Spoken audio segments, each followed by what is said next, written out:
기도하고 시작하겠습니다. 주님, 오늘도 우리가 이 귀한 시간을 가지고 말씀을 공부하려고 합니다. 이 말씀을 통해서 우리의 삶과 또 지혜가 하나님 앞에서 더욱 아름답고 건실한 열매를 맺을 수 있도록 은혜를 내리주옵소서. 우리 이권사님 어머니께서 많이 유독하시고 이제 생을 마감하는 시간이 가까워 왔는데 하나님께서 그 영혼도 위로해 주시고 또 가족들의 마음도 하나님께서 어루만져 주시고 모든 일들이 주님의 그 기쁜 은혜 가운데서 잘 진행될 수 있도록 또 함께 해 주옵소서. 예수님 이름으로 기도합나이다. 아멘. 자, 에베소서 1장을 드디어 들어갑니다.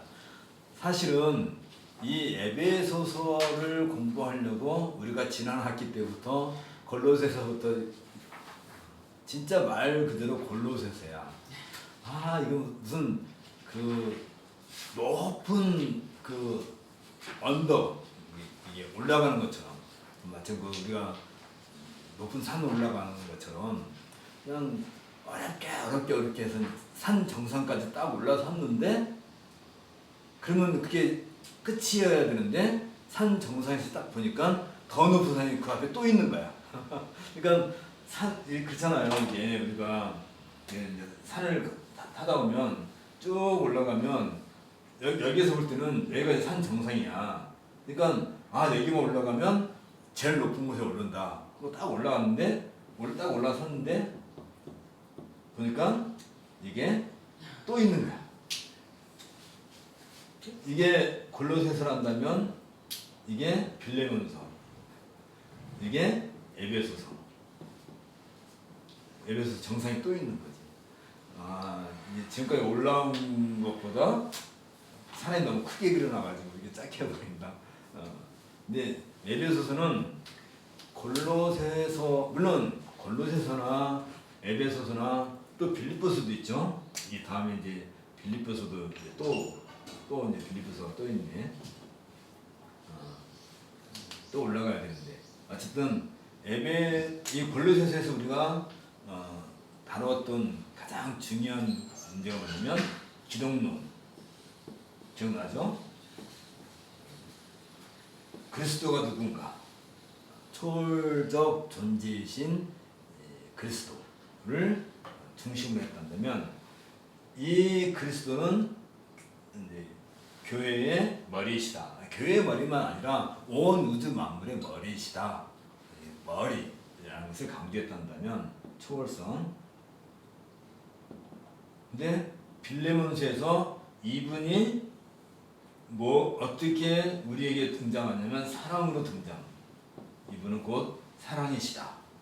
빌레몬에서 중요한 것은 이 그리스도가 다시 한번 골로새서 말한 우주를 초월하시는 최고의 슈페르모, 최고의 그 권세자, 그분이 빌레몬서에서는 누구에게나 똑같이 사랑을 베푸시는 분이고, 그분 안에서는 그리스도 예수 안에서는 바울이나 빌레몬이나 오네시모나 또 누가 됐든지 동등하다. 이건 인류 역사상에서 정말 획기적인 내용이죠. 심지어 바울조차도 빌레몬에게 내가 너한테 이렇게 말할 권한이 나한테 있다 할지라도 나는 그걸 쓰지 않고 너에게 간절히 바란다. 형제로서 바란다. 그렇게 아주 간고 그게 부탁을 하죠. 빌레몬. 그리고 오네시모를 바울이 뭐라고 그래요? 내가 고난 가운데서 난 내 아들이다 라고 얘기해. 그런 말 할 수 있을까? 노예를 가리켜서 내 아들이다. 그런 얘기가 어디서 나오냐면 벤허 영화를 보면, 벤허 소설에 나오죠. 벤허가 이렇게 로마 장군이 그 해전에서 이제 패한 줄 알고 죽으려고 하니까 베너가 그 장군을 살렸는데 나중에 알고 보니까 승리해가지고 개선 장군으로 돌아갔는데 그 장군이 베너에게 너는 내 아들이다. 내 목숨을 살렸다. 그러니까 어떻게 보면 가장 처참한 상태에서 최고의 그 승리자가 되는 그런 과정에서 결정적인 역할을 해준 것이 이제 그 베너니까 그 유대인 노예이지만 그 자유를 주고 자기 아들로 삼는 것을 보면 어떻게 보면 명예를 주고받은 것 같은 뭐 그것도 우리는 굉장히 감동스럽잖아요. 그런데 사실 이건 아니잖아. 바울은 오네시모에게 복음을 주고 오네시모는 복음을 받아들였는데 이 복음이 뭐냐면 기독론 이렇게 얘기하는 거잖아요. 만유의 주이신 그분을 이 오네시모가 받아들여서 그 구원의 길에 동참했으면 오네시모가 바울에게 선물을 해줘야 돼요. 바울이 오네시모에게 선물을 해줘야 돼요. 우리는 생각해보면 오히려 오네시모가 정말 바울에게 목숨을 바쳐도 사람한테 목숨 바치면 안 돼. 그래도 저건 그래서 이제 오네시모가 이제 그 바울을 위해서 열심히 봉사를 했지만 바울은 그것을 노예 그러니까 종으로서 나한테 봉사한다 생각하지 않고 아들로서 받아들인 아들이 아버지를 이렇게 효도하는 걸로 아버지는 아들을 사랑하는 걸로 그러니까 감싸는 거죠. 이제 그게 이 기독론에 대한 그리스도 예수가 누군지에 대한 이해로부터 시작된 것이라 한다면 지금 우리 교회에서도 마찬가지지. 누구나 다 예를 들면 우리가 어떤 관계이든지 간에 이 교회 안에서 다 똑같은 형제의 위치에 서 있는 거지. 그래서 이제 보통 그 교회에서는 이제 그런 경우가 있어요. 예를 들면 이제 베이커리가 있는데 베이커리 그 주인이 교회 가면 그냥 일반 성도야. 그런데 그 베이커리에서 일하는 주방장이 교회 가면 장로야. 이해가 가요? 우리나라 같은 경우는 거의 그런 일이 있을 수 있지, 우리나라도. 근데 그러면 교회 가면 장로니까 그 사장한테 이래라 저래라 합니까? 아니고요. 그런 관계가 아니지. 이거는 이 베이커리 빵집에 왔을 때는 사장이 또 그 점원한테 또 뭐라고 합니까? 근데 물론 그 업무상의 관계에 있어서는 그럴 수 있을지 모르지만 왜 그 사장이 이 나이 든 장로님을 자기 빵집에 자기 그 가게에 와서 일을 할 수 있게끔 하냐면 교회 형제이기 때문에 이분이 먹고 살 수 있는 생활의 터전을 누가 제공하는가? 제공해주기 위해서.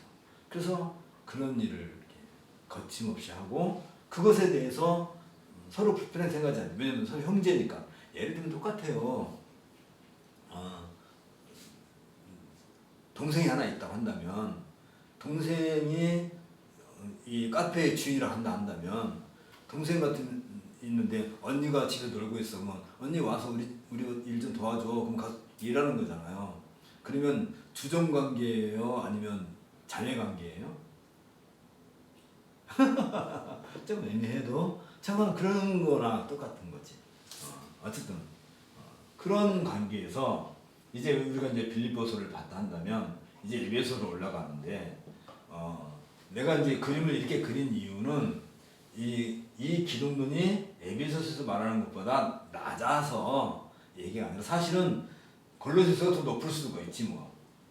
최고의 그리스도 예수님에 대한 얘기를 한 거니까 이렇게 오히려 이렇게 더 낮게 볼 수도 있지만 사실은 또 우리가 여기에서 이해해야 될 부분이 하나 있는데 이 에베소서에서 이걸 중요시 여기는 것은 뭐냐면 이 교회 특히 에베소서는 교회에 대해서 얘기하는데 어떤 교회를 얘기하냐면 이때는 교회의 머리시지만 여기 에베소서 중요시 다루는 것은 그리스도의 몸인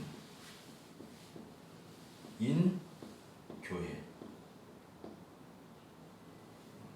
그래서 지난 시간에 우리가 공부한 것처럼 몸이라 한다면 우리 몸은 어디서 어디까지 몸이에요? 우리 몸은 머리 끝에서 발끝까지 다 몸이란 말이지.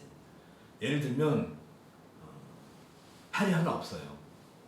그러면 내가 팔이 하나 없으면 내가 사람이 아닌가?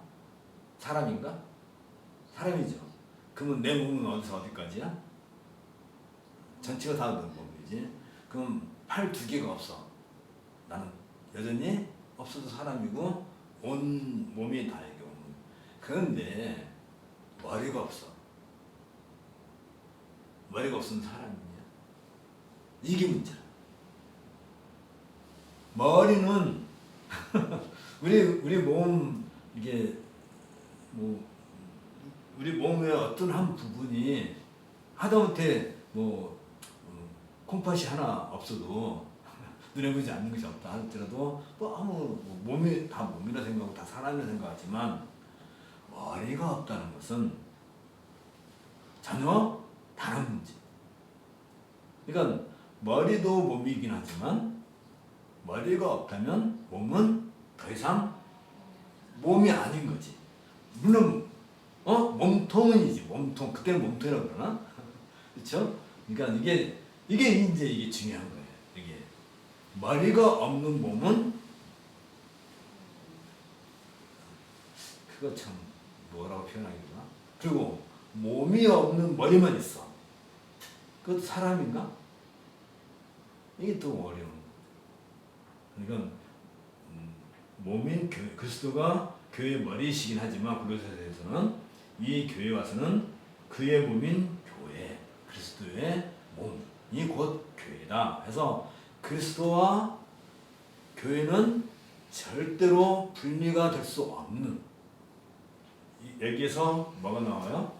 연합이라는 사상이 나와요. 연합. 그래서 우리가 그동안 많이 공부했지만 그리스도 안에라는 말은 그런 의미를 가지고 있어요. 그리스도.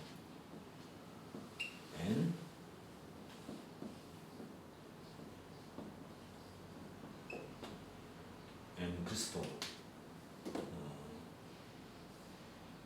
많이 들어보신 얘기죠.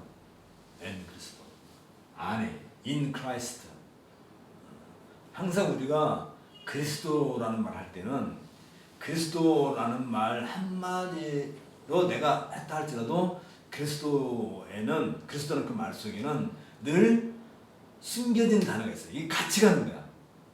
그리스도, 예수든지 예수, 그리스도든지 늘 우리는 그 말을 들을 때 그리스도께서라고 내가 말할 때 내 말 속에 그리스도 예수인지 예수 그리스도인지 이걸 듣는 사람이 좀 생각을 해야 돼요.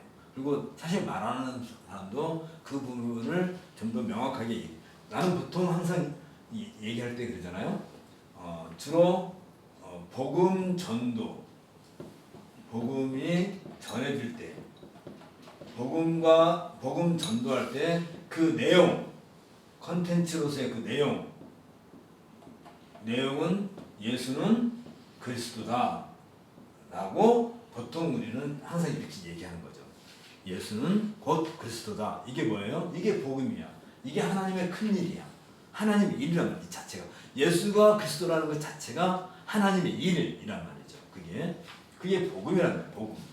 근데 이 복음 이후에 항상 교회와 관련돼서 얘기할 때 이들은 교회라는 것은 뭐예요? 일상의 삶이지. 라이프지.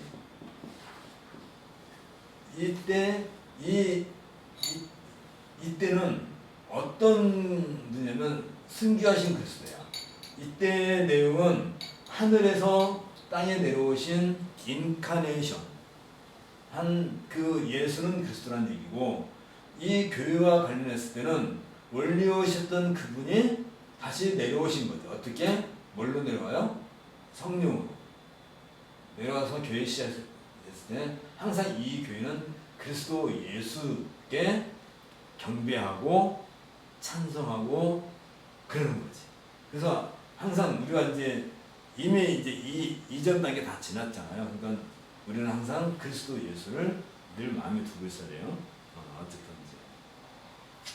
자, 그래서 이제 이 에베소서에서 중요하게 다루는 내용, 그리고 에베소서와 빌립보서는 4분의 3이 내용이 같아. 이렇게 내용이 비슷해요. 그러니까 그건 뭐 빌립보서는 사실 조금만 더 에베소서에다가 뭔가 조금만 더 보태면, 이건 빌립보서는 훨씬 더 교회의 삶에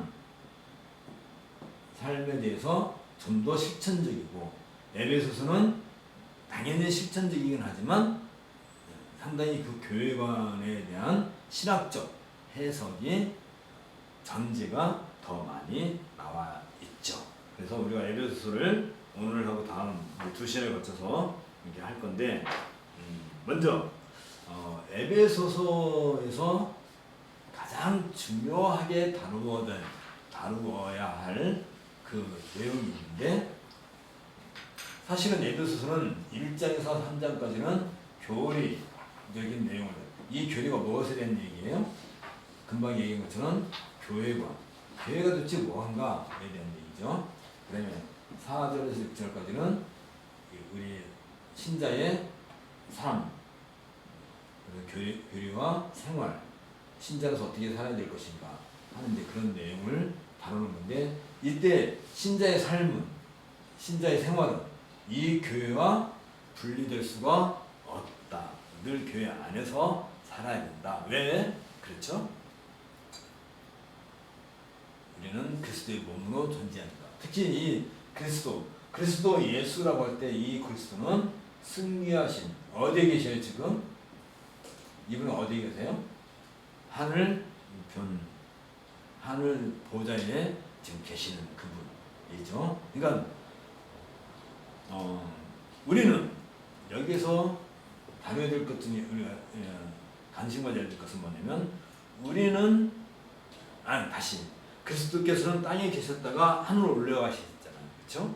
그러면 우리는 그리스도께서 십자가에서 죽으시고 부활하실 때 우리도 죽었다가 부활했어요. 근데 우리는 지금 어디에 있어요?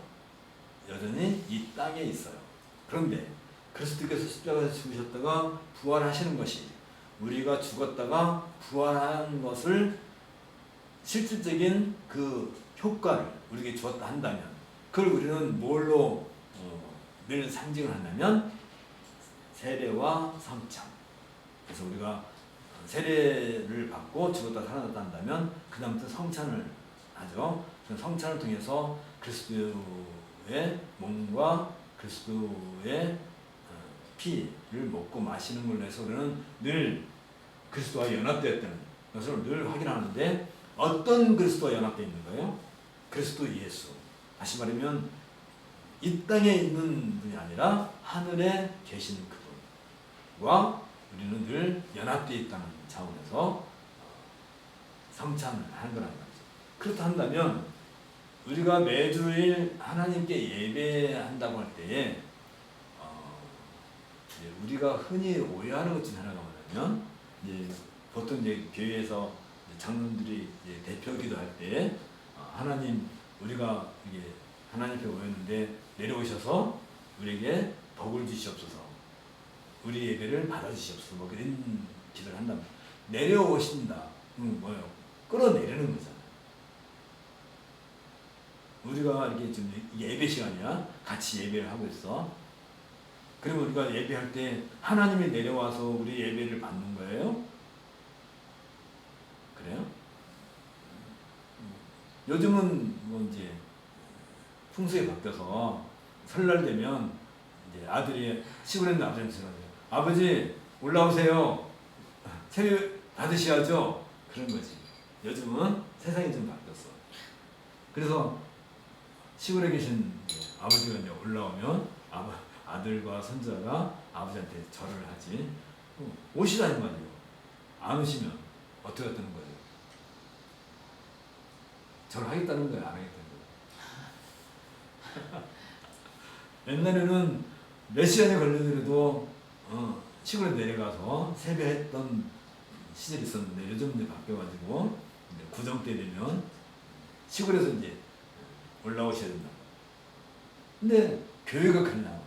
교회가 이제 우리가 주일날 이제 11시에 다 모였어요. 하나님께 전화. 하나님 우리 다 모였어요. 빨리 내려오세요. 와서 우리 절 받으셔야죠. 그러나요? 그게 아니죠.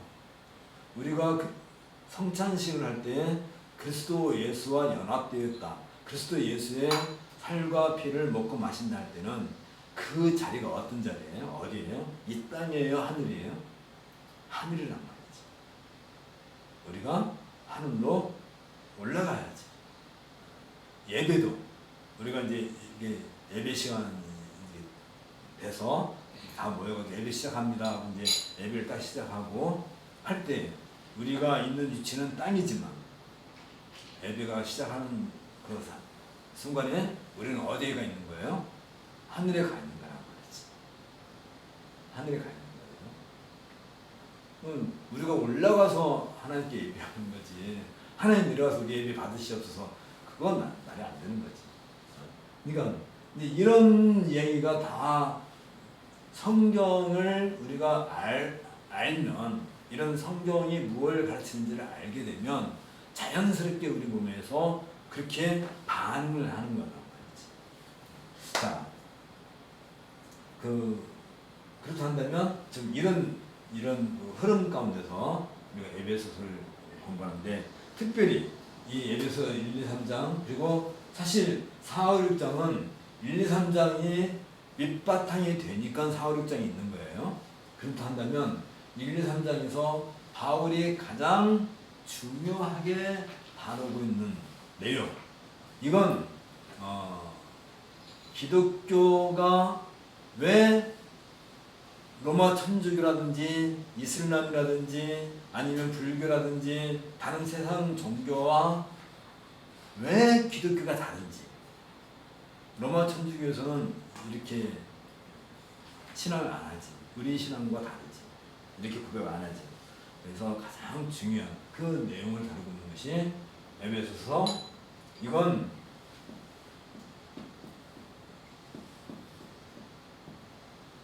에베소서 1장 3절부터 14절. 이건 굉장히 중요해요. 우리 기독교 사상의 정수라고 할 정도로 정말로 중요한 내용을 이 안에서 다루고 있어요.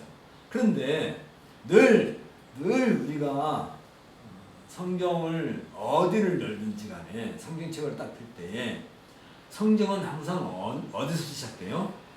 성경은 항상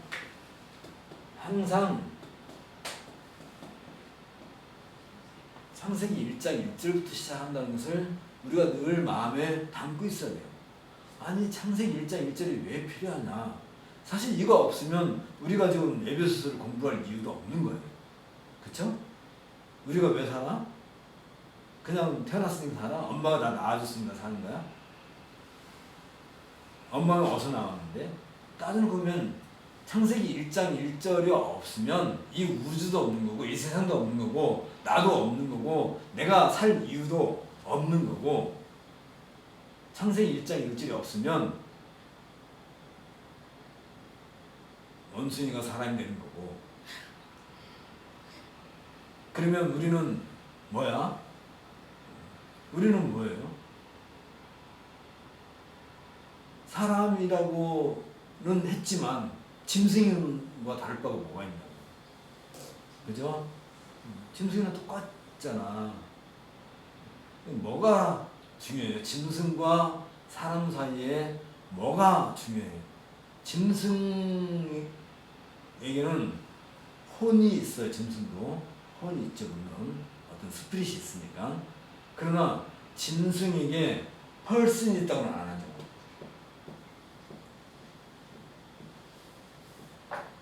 인격이 있다고는 안 하죠. 짐승이 인격이 있나요?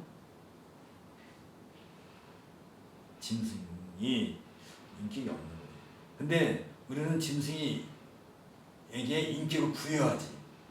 소위 요즘에 반려동물 해가지고 그래가지고 이름도 지어주고 심지어 어떤 놈은 아가라고 부르지. 애기야 밥 먹자.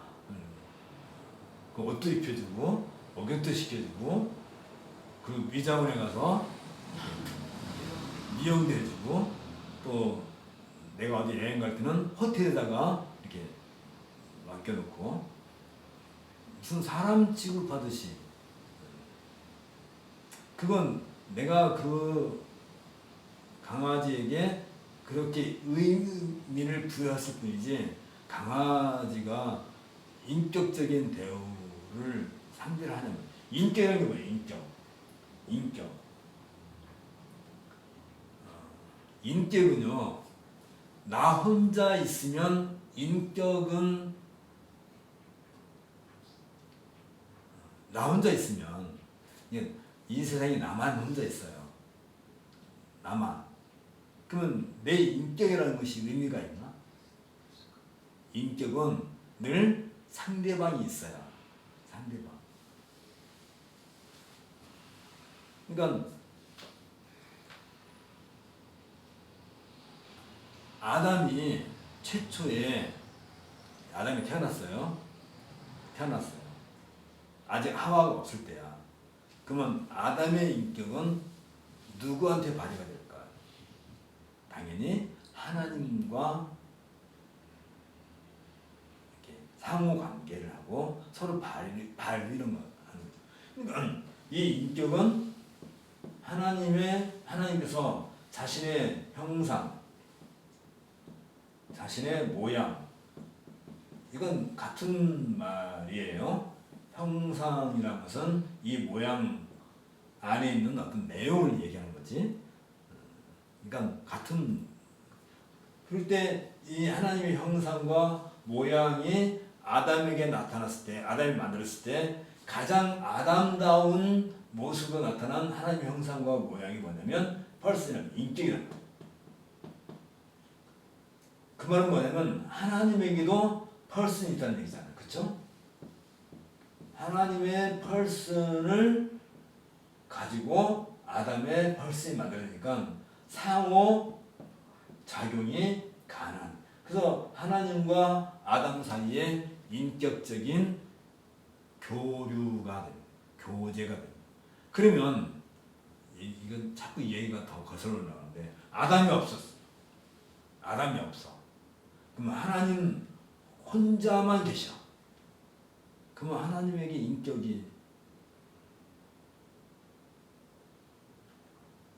하나님의 인격은 어떻게 될까?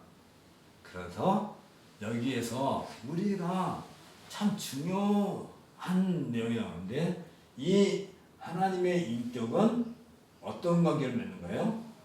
성부와 성자와 성령. 이렇게 했을 때 요 인격, 그러니까 성부와 성자와 성령은 서로 인격적인 교류를 하는데 이 말은 이때는 인격이라는 말 쓰지 않고 위격이라고 쓰죠. 위격이 펄슨이에요. 그러니까 성부와 성자와 성령 삼위. 그러니까 이게 너무 신비로운 얘기지. 하나님은 처음부터 삼위로 계셨단 말이죠. 그래서 인격적인 대화, 교류, 삼위 하나님 사이에 있었고 이 삼위 하나님 사이에서 어떤 이야기, 대회에 진행이 돼. 말하자면 천지를 창조하실 때 하나님이 태초에 이제 천지를 창조하실 때 하나님이 말씀하여 가라사대 할 때 누구한테 말했을까? 누가 누구한테 말했을까? 아무도 없어. 삼위 하나님만 계셨을 때 삼위 하나님이 가라사대 할 때 그 가라사대 말 지난 시간에 얘기했죠. 로고스. 그러니까 여기에 성부와 성자와 성령의 합의가 계속 이어져서 등장하는 것이 하나님이 가라사대 빛이 있으라 하심에 빛이 있었더라. 하나님이 보시기에 좋았더라 할 때에 여기에는 성부만 일을 했어요? 성자도 같이 있었어요? 성령도 함께 했었나요? 그렇죠. 함께 협력 사이가 있단 말이죠. 그러면 조금 더 올라가. 그러면 하나님께서 이 세상을 만드시고 말하자면 우주 만물을 다 만드셨어. 그러면 우주 만물은 이게 인격체예요? 인격체가 아니에요? 인격체가 아니야. 그러면 하나님이 그걸 만들어 놓고 기계를 만들어 놓고 아니면 우리가 무슨 장난감 같은 거 지능으로 뭘 만들어 놓고 야, 너 나랑 같이 사귀자. 그러면 이게 사귈 수가 있나요? 사귀어요? 그러니까 성부와 성자와 성령은 서로 사귀는 관계잖아요. 육격 관계란 말이야. 근데 이분들이 우리가 세상을 만들자. 그래서 세상을 만들었어요. 그 하나의 공작품이야. 그러면 만들고 뭐 하려고? 그랬을 때 하나님이 이걸로 끝나지 않고 세상을 창조하실 때 하시기 전에 세상을 만드시는데 만드신 어떤 이유가 있을 거고 목적이 있을 거 아니에요. 그것이 뭐예요? 바로 그것이 이 세상을 만들 때 여기에 우리랑 같이 상호 교류를 할 사람을 두기 위해서. 그게 누구예요? 아담이지. 아담 올라왔어. 아담이지. 그래서 하나님의 형상과 모양으로 하나님의 형상과 모양으로 할 때는 삼위일격을 가지고 있는 그걸 만들고 싶은 거예요. 누구를? 아담을 그렇게 만들고 싶은 거예요. 근데 그 아담에게 인격을 부여할 때에 그러면 아담이 철저하게 아담이어야 되잖아요. 다시 말하면 성부와 성자 사이에 우위가 있나요? 말하자면 누가 더 크고 누가 작은 게 있냐면 없단 말이죠. 성부와 성자 성령 세 분이 동등하시다면 아담도 동등하게 만드셔야 되지. 인격이라는 것은 그런 거란 말이죠. 인격에게는 어떤 이유에서든지 차등이 있을 수가 없는 거라고. 하나님의 삼위일격 가운데 차등이 있을 수 없는 것처럼 그 인격이 사람으로 만들 때 아담 만들 때는 펄슨 우리가 인격이라고 할 때 이 인격은 하나님의 인격이란 말이에요. 그걸 그대로 가져온 것이기 때문에 이 창조주이시고 피조물이지만 여기는 선후 먼저 있고 나중에 있고의 차이지만 인격이라는 그 자체에 있어서는 나중에 만들어졌기 때문에 모자라거나 결핍되어 있거나 오염되어 있거나 잘못되어 있어는 안 된단 말이에요. 하나님의 인격을 그대로 가져와야 돼. 펄슨을 가져오는 거라. 그래서 아담을 만드신 그 아담을 위해서 그 아담이 어떤 아담이냐면 하나님과 완전한 하나님일 수는 없지. 하나님이야 불가 영역적인 영역이 너무 많잖아요. 하나님은 그런 게 있지만 인간은 제한적일 수밖에 없지만 그럼에도 불구하고 그 인격을 그 형상과 모양으로 만드셨기 때문에 이 아담이 너무나 소중하고 너무나 귀중하기 때문에 아담을 딱 만들어 놨는데 아담이 있을 데가 없어. 그래서 뭘 만든 거예요? 우주를 만든 거란 말이에요. 아담이 존재할 쉽게 말하면 집을 만들어준 거지. 근데 아담의 집을 만들었는데 우리 그 어린 왕자에 보면 그 조그마한 무슨 행성에 어린 왕자하고 누구랑 살아요? 장비랑 살고 거기 여우가 살고 셋이 살잖아요. 그리고 그 화산이 언제 폭발할지 모르니까 맨날 그 화산불도 이렇게 해서 막히지 않게 하는 게 어린 왕자가 하는 일이잖아요. 청소하는 거. 그게 막히면 안 되니까. 그런데 어린 왕자가 여우랑 여우는 아니. 여우 맞아요. 어? 여우 맞아요. 그건 지구에 와서 만난 거잖아. 영혼은. 그는 장미만 있었던 맞아. 거잖아. 네. 장미만 있었지. 내가 좀 장미랑 맨날 이 얘기를 해. 장미 꽃잎도 닦아주고 이파리도 닦아주고. 인격적인 교류가 되나? 물론 동화니까 마치 이야기하는 것처럼 나오는데. 그래서 이제 어린 왕자가 떠나죠. 인격적인 누군가를 만나려고. 이제 그 얘기 하자는 게 아니라, 자, 하나님이 아담을 위해서 어린 왕자가 사는 그 별처럼 조그마한 별 하나 만들고, 우주가 없어요. 그냥 조그마한 별 하나 만들고, 거기에 이 별이 폭발을 주고 그러니까 굴뚝도 하나 만들고, 그럼 장미 심심하니까, 혼자 있으면 심심하니까 장미 하나 이렇게 한 송이 딱 꽂아놓고 살아라 라고 한다면, 아담이 태어났어. 이렇게 하나님 만드서 그런 별이 있던 아무도 없어요. 상상을 잘 하세요. 어린 왕자 같은 그런 상태야. 아담이 아침에 일어나서 할 게 뭐가 있을까? 굴뚝 청소하고 물 먹고 세수하고 장미 물 주고 장미랑 수덕수덕하고 그 하루같이 해놨어. 다음날도 또 해. 다음날도 또 해. 만일 여러분이 그런 별에 혼자 산다 생각해봐요. 그러면 한 1년 살 수 있을까? 1년을 맨날 똑같이 그것만 해봐. 재밌을까? 그리고 거기에 사람으로서의 어떤 능력이 발휘가 될까? 왜 장미는 맨날 키도 않고 맨날 똑같아? 그건 이제 실제가 아니니까, 그건 동화니까 그냥 우리가 상상을 해보는 거예요. 그러니까 하나님께서 그런 조그마한 별, 이렇게 지금 지구처럼 크지도 않고 그냥 달보다도 훨씬 작은 거 하나 만들어 놓고 거기에 아담은 하나 딱 이렇게 두면 되잖아요. 근데 하나님은 그렇게 하지 않으신 거야. 어떻게 했어요? 측량할 수 없이 큰 우주를 만들어 놓고, 지금도 우리는 그 우주가 얼마 큰지 몰라요. 그렇게 만들어 놓고 거기에 지구를 만들어 놓고, 지구가 있으려니까 태양도 있어야 되고, 이런 거 다 만들어 놓고, 그리고 아담이 살 수 있는 어떤 영역을 만들어 놓고, 그게 뭐예요? 에덴에 두셨지. 에덴. 성경을 읽으면 참 재미있는 게 바로 이런 거예요. 하나님이 아담을 만드시고 아담을 에덴에 두셨다. 에덴에 두셨다. 근데 이 두셨다는 말이 성경에서는 심었다라는 말로 되어 있어요.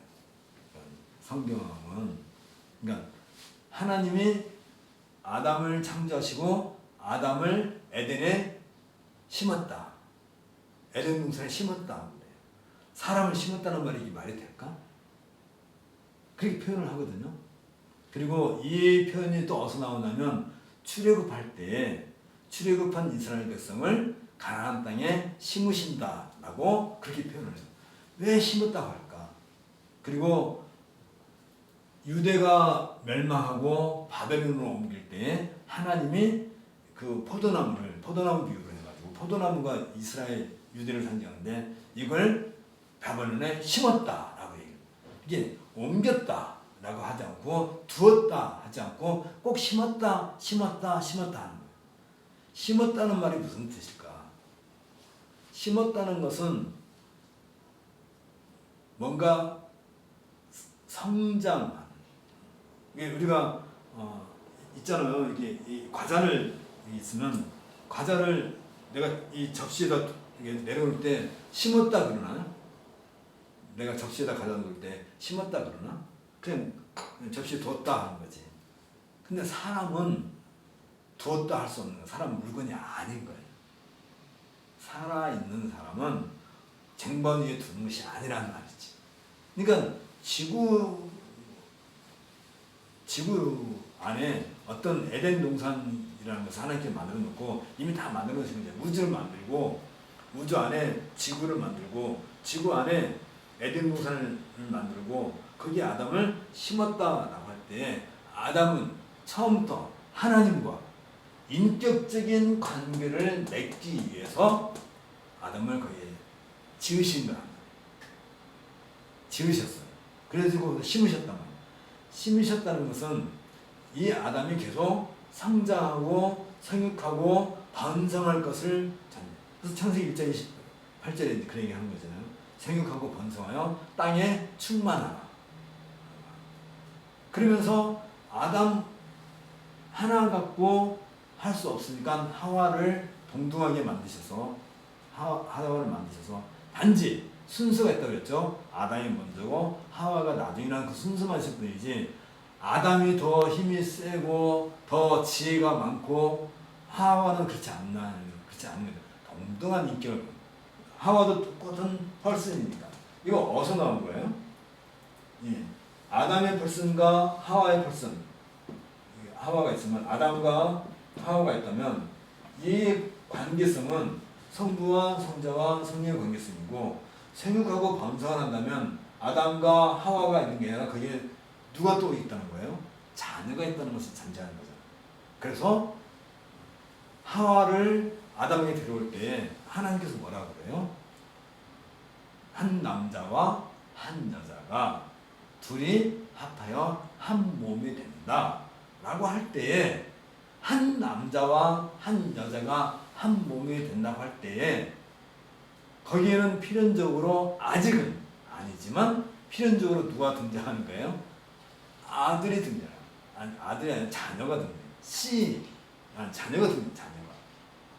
그러니까 거기에서도 아담과 하와와 아들 뭐 이렇게 새 인격의 관계가 맺어지게 되겠지. 어쨌든 간에. 근데 이제 이런 것이 이제 하나님 계획이죠. 생육하고 번성하기 위해서 계속 자녀가 낳아야 되는 거지. 출생해야 되니까.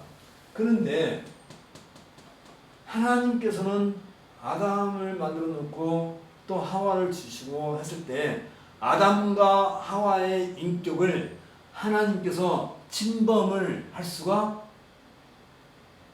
없어요. 왜 없어요?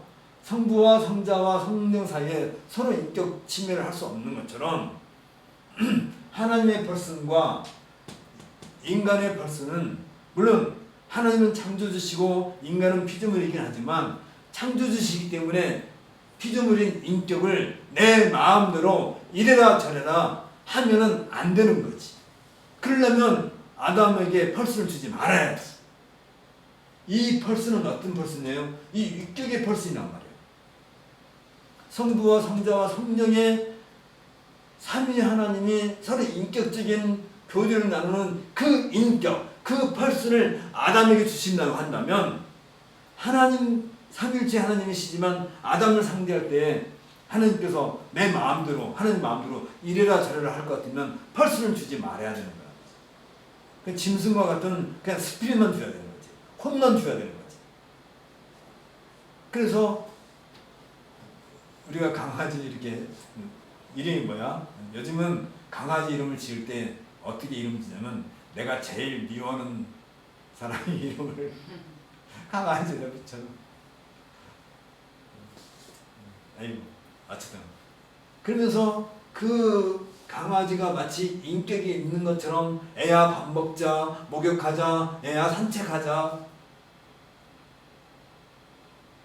하나님께서 아담을 지으셨을 때 아담을 만들어 놓고 아담한테 아담아 우리 놀러 갈까? 그래서 옛날에는 그냥 목줄도 안 하고 끌고 다녔지만 요즘은 목줄 해야 돼요 다. 그래서 데리고 나가면 어떻게 해야 돼? 너 이리 와 해가지고 목줄을 억지로 묶어가지고 산책하자고 끌고 나간다. 물론 뭐 아담한테는 목줄을 묶진 않겠지만 따라와라 해가지고 하나님이 아담을 끌고 다니고 이렇게 마당도 다니고 이렇게 뭐죠? 마을 다니고 이렇게 구경도 시키고 했겠지만 하나님이 애완견 기르듯이 아담하고 심심하니까 아담을 데려다니려고 아담을 만드셨냐면 그게 아니란 말이에요. 생육하고 번성하고 땅에 충만하기 위해서 자녀를 생산하기 위해서 아담과 하와를 이렇게 앉으셨을 때 그들의 인격은 하나님께서 이래라 저래라 할 수 있는 그런 게 아니란 말이에요. 그건 철저하게 아담과 하와의 문제야. 예를 들면 요즘은 이제 또 강아지 얘기 또 나오네. 목욕도 시켜주고 또 털이 날리는 털도 깎아주고 또 이제 암개를 키우려고 하면 뭐 이렇게 냄새가 난다며. 그러니까 어떻게 해야 돼? 이제 자궁 수술을 해주잖아요. 냄새 안 나게 하려고. 또 남자 강아지는 또 계속 짖는 소리가 너무 시끄럽고 하니까 어떻게 성대 수술을 하잖아. 소리 안 나게. 그게 근데 우리 얘기 아니니까. 아담한테도 아담이 시끄럽게 떠들 것 같으니까 아담도 성대 수술 해버리고 또 하와도 자궁 수술 해버리고 그러면 이게 그게 아니죠. 철저하게 아담과 하와에게 하나님이 이래라 저래 할 수 없는 거야. 그러니까 둘이서 이제 생육하고 번성할 수 있게끔 모든 여건을 다 만들어주는 거죠. 그게 에덴 동산인 거죠. 하나님이시지만 아담과 하와에게 함부로 이래라 저래라 하시지 않으려고 인격을 주시더라고요. 인격을. 그런데 문제는 뭐냐면 이들은 죄도 없고 순일하게 완벽하게 지어졌지만 문제는 그들에게 인격을 줬기 때문에 물론 삼위일체 하나님 사이는 너무나 완벽한 세 분의 펄슨, 인격 때문에 서로가 서로를 침해하지도 않고 반항도 하지도 않고 거역도 하지 않겠지만 사람은 또 다른 문제. 그들은 신이 아니란 말이에요. 하나님이 아니에요. 그래서 그 아담과 하와에게 혹시 모를 수 있는 그들이 하나님의 말씀에 대해서 하나님의 존재에 대해서 언젠가는 거부할 수 있는 가능성도 열어둬야 되는 거란 말이죠. 만일 하나님이 너희들은 절대 나를 거역하면 안 돼 라고 못을 박아버렸다 한다면 이런 일이 안 생겼겠지만 하나님은 이 퍼슨에 대한 존중, 하나님이 자신의 명예를 가지고 아담을 그렇게 존중하겠다라고 스스로 맹세하시고 아담을 지으셨기 때문에 이 아담과 하와가 하나님을 떠날 수 있는 가능성도 주신 거란 말이에요. 하나님이 아담과 하와에게 죄를 지라고 세운 게 아니라 아담과 하와가 너무나 완벽하게 너무나 온전하게 참된 사람으로 지음을 받았기 때문에 그들만의 세상을 만들 수 있게끔 또 하나님께서 하셨기 때문에 그래서 동산 중앙에 있는 나무의 실과는 먹지 마라. 먹으면 죽는다. 라는 그런 얘기를 해주시긴 했지만 언젠가는 이들 중에 누군가가 이걸 먹을 수도 있다는 가능성을 하나님은 열어두시기 때문에 하나님께서 아담과 하와를 지으시기 전에 이 우주 만물을 지으시기 전에 그들에 대해서 어떻게 할 것인가 라고 성부와 성자와 성령이 서로 대화를 하시는 거야. 우리가 우주를 만들고 거기에 아담을 뒀어. 심었어. 근데 아담과 하와가 자녀를 낳고 생육하고 번성할 건데 그래서 온 땅에 가득하게 된 건데 그들이 혹시라도 우리의 말을 거역하고 자기들의 세상을 따로 만들 수 있지 않겠는가 했을 때 어떻게 할 건가? 그거에 대해서 세 분이서 서로 협약, 합의, 삼위 협약을 하신대요. 어떤 내용을 서로 이렇게 결정했을 거 아니에요. 그 내용이 다시 말하면 에베소서 1장 3절부터 14절까지 그 안에 그 내용이 담겨 있어요. 이제 무슨 말인가 정리가 됐어요? 그러니까 에베소 1장 3절부터 14절까지는 지금까지 우리가 쭉 얘기해 왔던 이런 하나님의 계획이 담겨 있다. 그래서 이걸 갖다가 뭐라고 하냐면 경륜이라고 그래요. 오이코노미아라고 그러는데 이 오이코노미아라는 말은 경륜이라는 말은 집을 세운다라는 그런 의미예요. 집을 세운다. 다시 말하면 이제 우리가 이제 결혼을 하려고 하면 이제 신랑과 신부가 만나서 결혼할 때 쉽게 말하면 우리 집은 앞으로 어떻게 세울 건가 이렇게 계획을 세우잖아요. 그럼 집을 세운다. 이게 오이코노미아라는 그런 말인데, 그래서 하나님께서 이 아담을 지으시고 이 아담을 지어서 에덴에 심으실 때 심으신다는 그 말 뜻이 뭐라고요? 생육하고 번성하고 땅에 충만하라는 그 의미를 담았다는 얘기지. 그랬을 때 이들이 생육하고 번성하고 땅에 충만하는 그 자체가 어떤 목적이 있냐면 그냥 그걸로 끝나는 게 아니에요. 그럴 것 같으면 사람을 왜 만들어요? 거기에 어떤 큰 목적이 있는 거예요.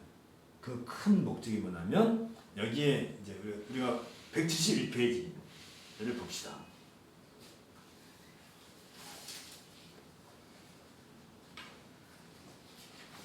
그래서 171페이지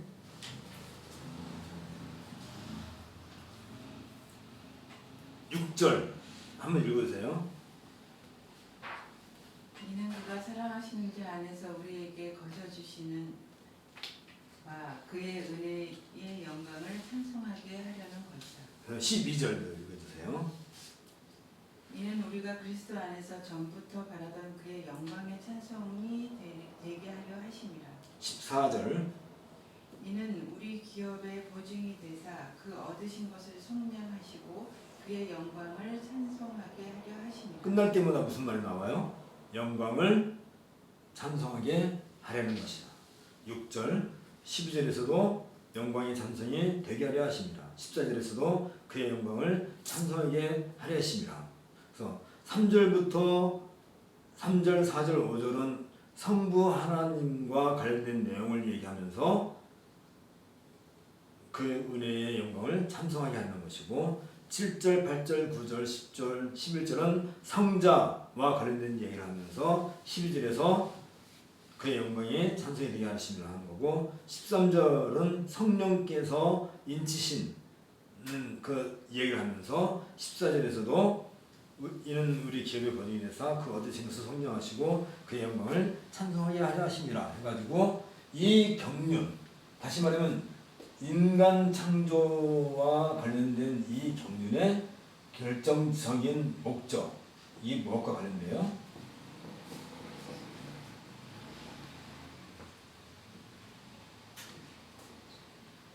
찬송이 뭐예요? 찬송가를 우리가 예배 시간 할 때 찬송이 뭐예요? 찬송. 누군가를 이렇게 드높이고 기뻐하고 즐거워하면서 올려드리는 것이 찬송이지. 꼭 노래만이 찬송이 아니에요.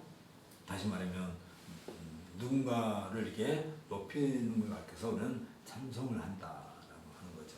그것을 이제 우리는 이제 거기다 가사를 곡조를 만들면 찬송가가 되는 거지. 찬송가를 하는 거지. 예배 시간에 우리 찬송을 하는 이유도 찬송을 하는 거지. 예배라는 것 예배라는 그 자체가 찬송 자체가 곧 경배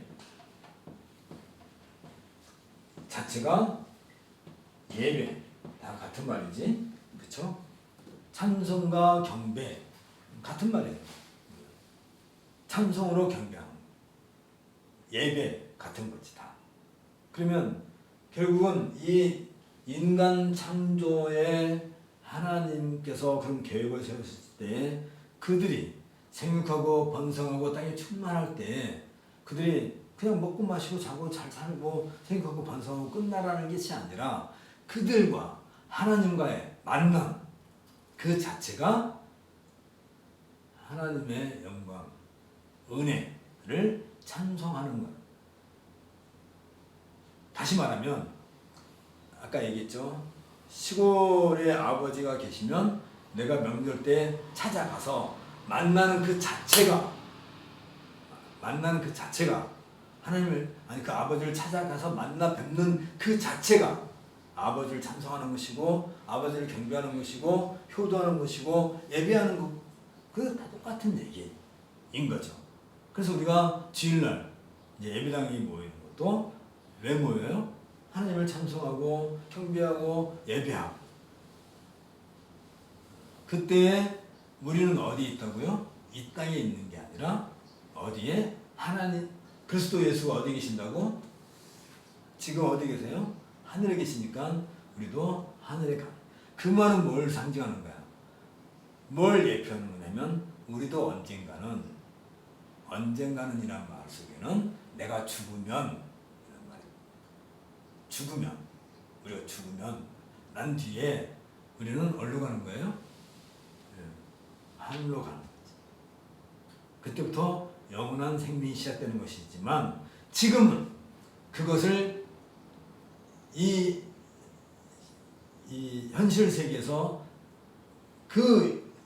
이 영광의 찬송은 우리가 부활해서 하늘에서 영영 세세 무궁토록 하긴 하겠지만 그것을 지금 이 땅에 있는 동안은 매주마다 모여서 프랙티스 하는 거란 말이죠. 지금 누리고 있는 거지. 그러니까 지금 우리가 누리고 있는 이것은 이걸로 끝나는 게 아니라 하늘 양식을 늘 먹고 마시는 것으로 이게 예배가 상징이 되는 거예요. 그래서 이 3절부터 14절까지 이 이야기는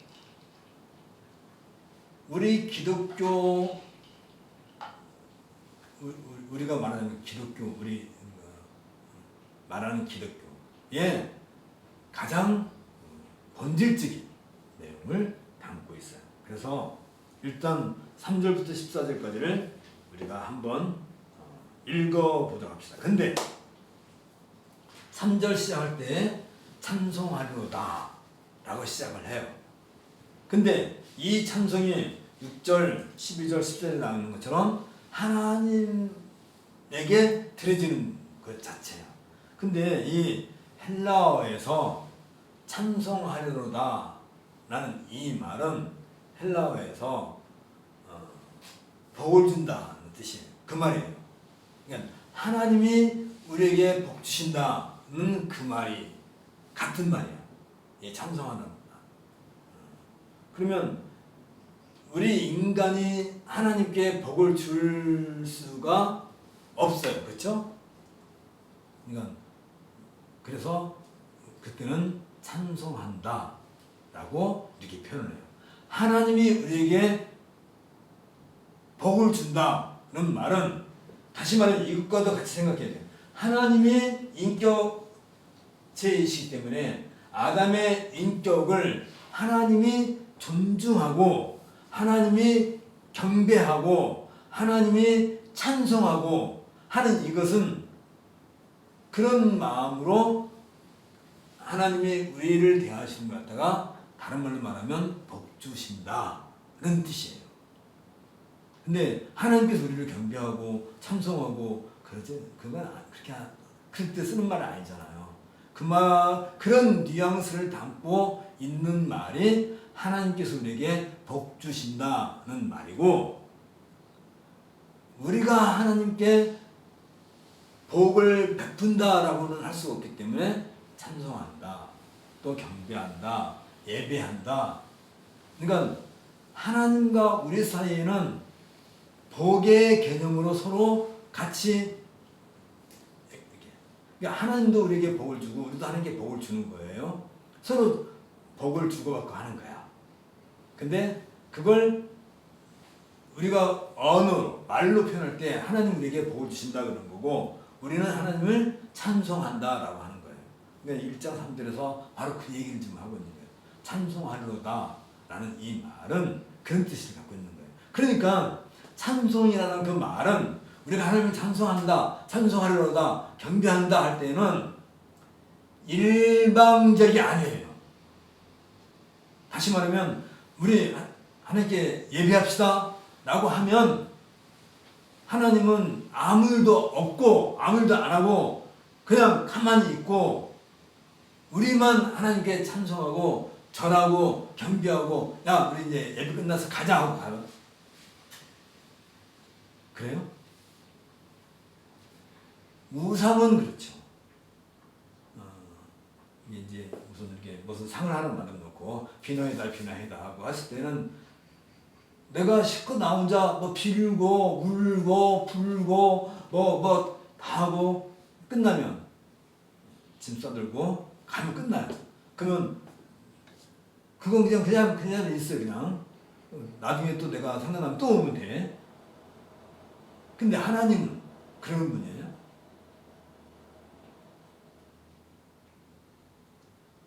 펄슨이라고 하는 것은 인격이라고 하는 것은 상호 교류가 아니면 인격이 아닌 거예요. 지금 우리가 같이 공부하는데 내가 여러분들한테 이제 이 강의하고 있으니까 나가 혼자 얘기하고 있잖아요. 지금 혼자 이야기하고 있는 것은 그건 미친 사람이 하는 거야. 길 가다 보면 혼자 비 오는 날 혼자 막 떠들고 누가 듣든지만 상관없는 거지. 근데 만일 여러분들이 없이 내가 혼자 그러고 있다 한다면 이건 미친 그런 건가? 그러니까 서로 지금 교류를 하고 있는 거야. 교류. 어떻게 교류한다고 했어요? 내가 하는 말은 그냥 여러분한테 바로 가는 게 아니라 항상 무엇을 통해서? 로고스를 통해서. 이 하는 행위 자체, 다시 말하면 우리의 인격적인, 지성적인, 우리의 어떤 지혜, 지능, 우리의 이 손짓, 발짓, 이 모든 것이 하나의 사인으로 서로 전달될 때 거기에 항상 뭐가 작용한다고요? 로고스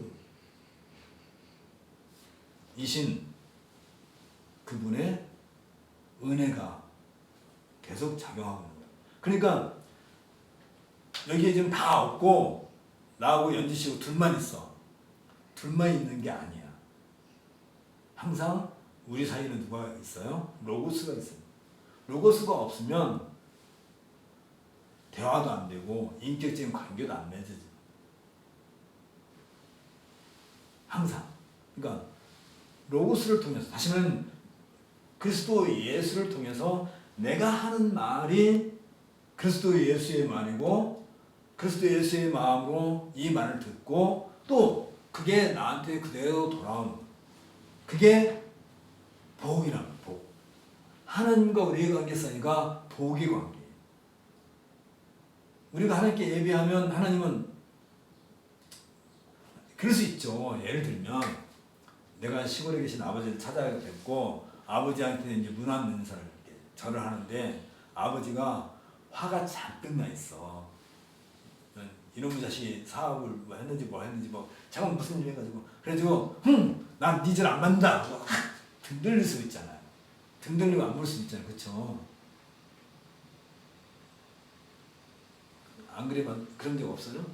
워낙 다 착하고 여자니까 한 번도 부모님 속썩인 적이 없으니까 뭐 어이구 어서 오는 하고 했지. 한 번도 부모님이 난 너 같은 아들 둔 적 없다. 가라. 아버지 저 영찬이에요. 영찬이가 누구냐? 누지 걔 이름이니? 나가라. 모른다. 뭐 그럴 수도 있죠. 사람 하나님이 우리에게 그러신다고 생각해 보세요. 우리가 하나님께 예배한다고 이제 예배 시작을 했어요. 예배가 시작했는데 하나님께서 나 너네는 모른다. 왜 왔니? 그런 일이 실제로 있었죠. 이사야 보면 그러잖아요. 너희들이 절기 때마다 이 성전마다 밟는 거 내가 무지무지 싫다. 너희가 나를 위해서 제사 드리는 그 냄새가 나는 무지무지 역겹다. 그러신 적이 있죠.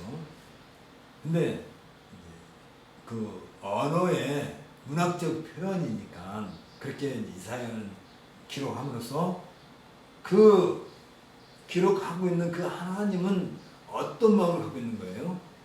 너희가 회개하고 돌이키라고 지금 이사야가 그 얘기를 하는 거지. 하나님은 너희가 완전히 떠났으니까 너희는 더 이상 성전에 오지도 말고 예배도 드리지 말고 니들 마음대로 나가서 살아라. 지금 그 얘기 한 것이 아니잖아요. 부모도 마찬가지인 거죠. 부모도 나 같은 자식 둔 적 없다 하고 등 들린다 할지라도 부모 마음 뭐예요? 너가 정신 차리고 사람으로 거듭나서 살아라 하는 어떤 그런 무언에 쌓이는 것처럼. 근데 이제 우리가 하나님께 예배할 때는 늘 하나님과 우리 사이에도 그런 관계가 있는 거예요. 우리 예배가 정당하다면, 다시 말하면 우리가 하나님의 백성으로서 정당하다면 늘 하나님은 우리를 감싸주시고 안아주시고, 그래서 예배는 내가 하나님께 드리는 게 있으면 하나님이 우리한테도 주시는 게 있는 거예요.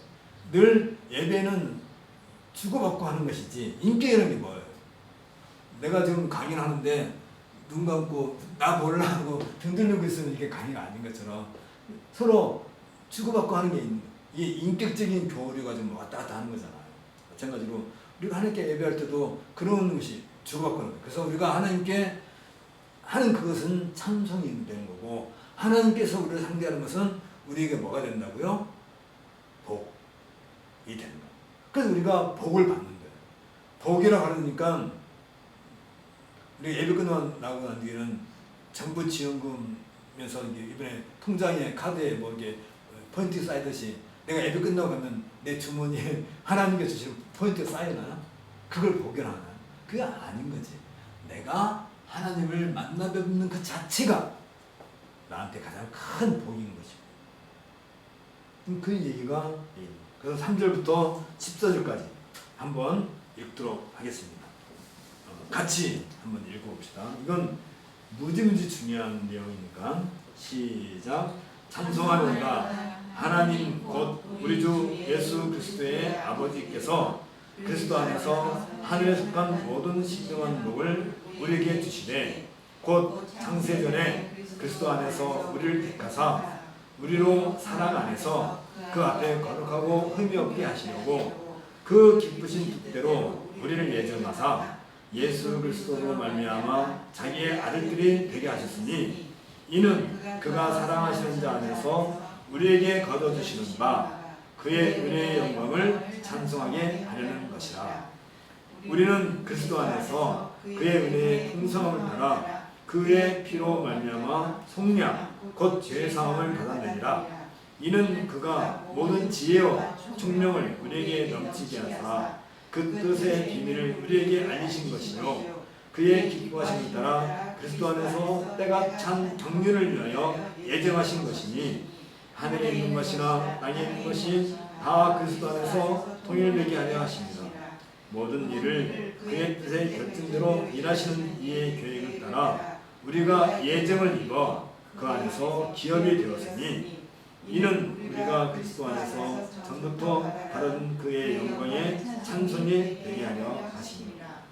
그 안에서 너희도 진리의 말씀 곧 너희의 구원의 복음을 듣고 그 안에서 또한 믿어 약속의 성령으로 인치심을 받았으니 이는 우리 기업의 보증이 되사 그 얻으신 것을 성령하시고 그의 영광을 찬송하게 하려 하십니다.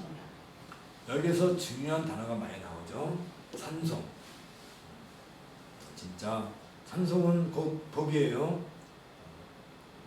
우리가 하나님께 찬송하면 그걸 끝나는 게 아니라 그 찬송을 받으시는 그 자체가 우리에게는 복이고, 그리고 여기에서 경륜, 아까도 있죠, 경륜. 이 경륜에 따라서 역사를 진행해 나가시는 그 계획을 가리켜서 예정이라고. 예정. 우리가 예정론 하면 운명론으로 자꾸 생각해가지고 하나님 나를 구원했네 안 했네 뭐 이런 얘기하는 게 아니다 말이죠. 예정. 우리가 예정 안에 담겨 있는 거지. 우리가 그 예정 안에 있는 거지. 하나님의 예정. 그것을 전에는 비밀로 감춰뒀지만 이젠 드러내게 하시는 것이고, 그 과정이 우리를 그 예정 안에서 하나님께서 이 찬송을 하게끔 하기 위해서, 우리로 하여금 하나님을 기뻐하고 즐거워하고 하나님께 영광 드리기 위한 그 모든 것을 성취할 그런 위치에 우리를 서게 하기 위해서 우리를 어떻게 하신다고요? 속량, 죄사함, 구속을 계획하신 것이지. 그게 우리가 그 하나님의 예정 안에 우리가 담겨 있다는 얘기고, 그러면 하나님께서 그런 계획을 세우시고 그 성부께서 하실 일이 한다면 그것을 실제로 구속의 일을 성취하실 분은 누가 하신다고요? 성자께서 하시고, 그 계획과 그 구속의 일의 성취로 말미암아 우리가 하나님의 자녀로서 거듭나고, 또 하나님의 자녀라고 하는 그 중생한 자로서의 우리의 어떤 우리의 신변의 어떤 전환점을 증명, 확인, 사인 해주시는 분이 성령이시고, 그래서 성령의 인침이라는 것이 나오는 거란 말이죠. 우리는 성령의 인침 그러면 무슨 성령 세례를 받는다 뭐 자꾸 그렇게 얘기하는 것이 그런 게 아니란 말이에요. 그거와는 전혀 다른 것이고, 성령의 인침은 이미 우리가 죄사함의 세례를 받을 때 이미 우리가 세례를 받는 그 자체가 성령의 인침이다. 그래서 우리에게 뭘 보증해 주시는 거예요? 보증, 개런티가 뭐예요? 예를 들면 우리가 뉴욕 가는 비행기를 예약을 하면 그 증권이 나오죠. 티켓이 나오지. 그게 개런티지. 그것만 있으면 뉴욕까지 가는 것처럼. 그러면 우리에게 인침, 이게 뭐예요? 우리가 교회에서 받는 세례란 말이죠. 그럼으로써 우리는 이제 죄로부터 구성을 받고 성령의 인침을 받은 상태로서 이제 우리가 우리 인생의 본분으로 이제 돌아와야 되지. 하나님의 아담에게 펄슨을 줘가지고 이 펄슨이 하나님과 상대할 때 아담 편에서 하나님께 가는 그 인격적인 교류에는 찬송이 나고, 하나님 편에서 아담에게 주는 인격적인 교류는 복이라 하는 거예요. 복. 그게 복인 거지. 하나님께서 사람에게 복을 주셨다 할 때는 바로 그거랍니다. 사람과 하나님 사이에 서로 상호 관계 속에 맺어져 있는 이 상태에 이르게 되는 거예요. 자, 그러면 이 내용이 워낙 커서 근데 이제 어쨌든 여기로부터 시작해.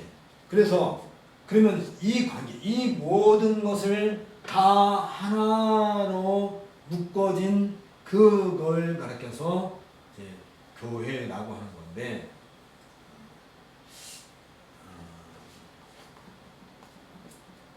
자, 그래서 이제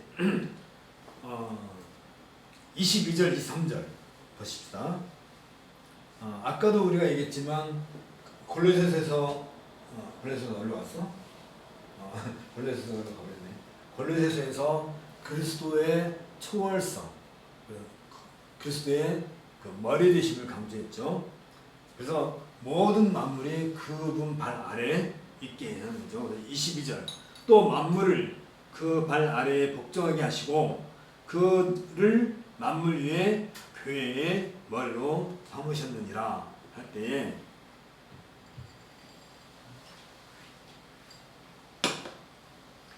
이 교회는 어떤 교회냐면 이러한 하나님의 경륜 가운데서 성령의 인침을 받은 모든 성도들이 한마디로 말하면 교회란 말이지. 그래서 그리스도는 그 교회의 머리시고 1장 23절이 이 모든 내용을 한마디로 요약하는 거야. 그래서 23절 한번 읽어보세요. 교회의 모임이 만물 안에서 만물을 충만하게 하시는 이의 충만함이니라. 예. 교회는 늘 풀린레스 충만합니다. 한 번도 교회는 비어본 적이 없어. 눈곱만큼도 바늘구멍만큼도 빈 적이 없어. 단지 우리가 늘 거기에 미치지 못한다는 어떤 그런 걸 했는데, 그건 늘 얘기했잖아요.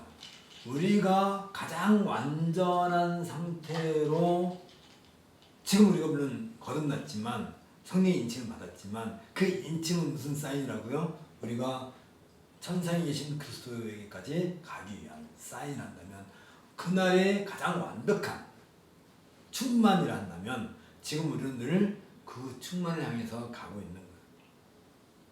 다시 말하면 이제 깐나라기가 음녀하고 태어났어요. 이 아이는 사람이에요? 아니면 사람이 되기 이전에 어떤 애벌레예요? 사람이지. 그죠? 그 자체가. 그러면 이 아이가 5살이 됐어요. 그러면 이 아이는 사람이에요? 아니면 사람이 되기 위한 어떤 도중에 어떤 변태를 하기 위해서 이렇게 있는 어떤 그런 상태인가요? 그 아이도 사람인 거지. 그러니까 우리가 성령으로 거듭나고 인칭을 받은 그 자체가 우리는 충만한 상태인 거지. 비록 아직은 우리가 이 땅에서 육의 장막을 입고 있다 할지라도. 그러니까 우리는 지옥 가요? 그건 아니란 말이지. 그래서 늘 교회라고 생각할 때는 이런 큰 그림을 가지고 우리가 교회라는 얘기를 해야 되는 거지.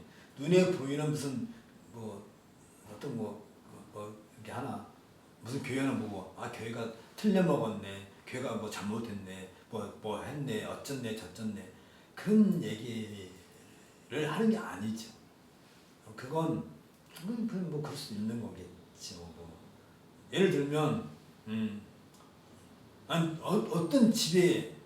어떤 집안이든지 가면 먼지 안 나는 집이 있나? 집에 가면 맨날 깨끗해요? 완성된 집이야? 늘 뭔가 결함되고, 또 뭔가 늘 뭐가 이렇게 고장나는 거 있으면 또 고쳐야 되고, 늘 이렇게 수선을 해야 되는 건데, 세상은 그럴 수밖에 없지만 우리가 말하는 영광된 그 승기한 그리스도 안에 있을 때 우리는 그리스도의 충만함 가운데서 항상 존재한다 하는 그런 굉장한 자부심을 가져요. 그래서 우리는 노예할 패밀리예요. 우리는 그만한 자부심을 갖고 살아야 되는 거고, 이 땅에서 그 치사하게 먹는 걸로 좀 싸우지 마. 그거 좀 먹는 거 갖고 왜 싸워? 정부에서 이렇게 지원금을 준다 그러면 그냥 고맙게 받고 하지. 누구는 더 줬네, 누구는 덜 줬네. 왜 나는 이런 여자? 왜 싸워? 그냥 주면 받고. 또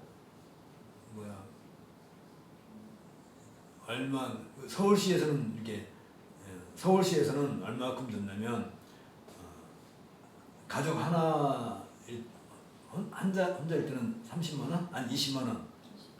20만 원. 2인은 30만 원. 3인은 40만 원. 4인은 아니?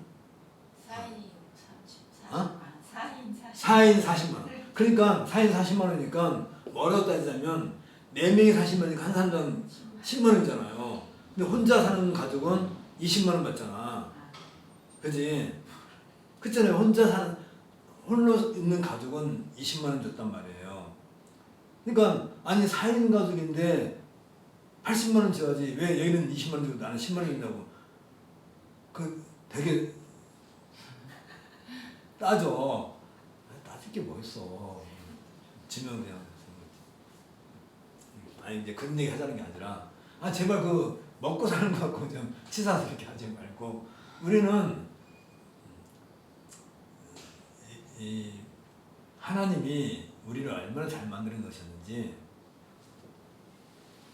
한 열흘 굶어도 안 주고 그죠? 나도 옛날에 한 3일 동안 먹을 게 없어갖고 정말로 금식을 하려고 한 게 아니고 먹을 게 없어가지고 못 먹는 거지. 먹을 게 없는데 굶어본 적이 있어요 정말. 근데 안 죽더라고. 그때는 그런 생각했거든요. 하나님 나를 불러가세요. 너무나 힘들고 아니 집에다가 전화하면 돈 보낼 텐데 그 말을 못하는 거야. 아버지 나 돈 좀 주세요. 그 말을 못하는 거야. 3일 동안 쫓다 굶는 적이 있었는데 그건 왜 굶었겠어요? 지가 못 나빠져서 그런 거야. 무슨 알량한 자존심에 아버지 돈 좀 보내주세요. 전화하면 될 건데 그 말을 못 해갖고 혼자 알량한 자존심에 그럴 때는 빨리 전화해. 뭐야 나 밥 먹을 거 없다고. 그럼 빨리 돈 보낼 텐데. 그게 아버지잖아요. 근데 우리는 하나님께서 그렇게 약속해 주셨잖아. 먹고 마시고 마시는 거 먹는 거 뭐지? 먹고 입고 마시고 그걸로 염려하지 마라. 하나님께서 다 먹여주실 거다. 약속해 주셨는데 뭘 그 알량한 자존심 갖고 치사하게 하지 말고. 아이고 이 얘기가 길어졌네. 자, 에베소서 가장 중요한 내용은 우리는 바로 이런 교회로 하나님께서 우리를 부르셨다. 지금 그 얘기를 하려고 했는데 이 얘기가 이렇게 길어졌네요. 자, 기도합시다. 주께서 오늘 우리에게 우리의 본분이 뭔지, 우리의 본질이 뭔지, 우리의 삶이 뭔지에 대해서 생각하고 깨달을 수 있도록 은혜 주시는 걸 감사합니다. 우리가 이 기쁨을 가지고 늘 하나님을 배웠고 하나님께서 주시는 복 안에서 우리가 인생을 살아갈 수 있도록 교회의 한 형제로서 한 지체로서 더불어 살아갈 수 있도록 은혜를 함께 내려주옵소서. 예수님 이름으로 기도합니다. 아멘. 수고했습니다.